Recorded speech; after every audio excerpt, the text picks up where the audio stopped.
Welcome to Samba Samba. Enjoy the video.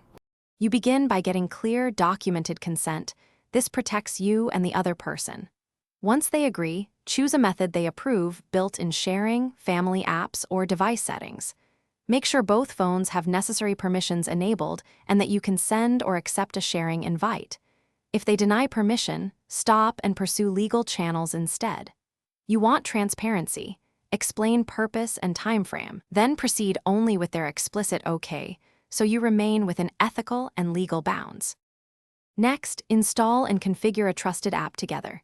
You'll choose Google's Find My Device, Apple's Find My, or a reputable family app. These services require explicit account consent and permissions.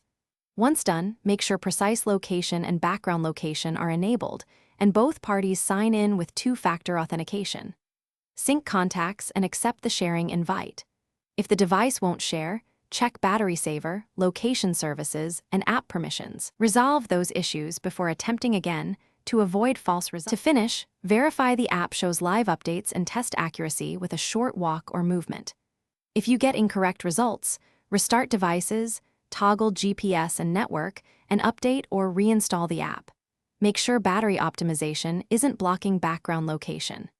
If you suspect danger or an emergency, contact authorities or the carrier to request location via lawful process. Keep consent evidence and timestamps in case you need to justify your actions later. This preserves legality and trust in the process. Thanks for watching. Consider subscribing if we helped you.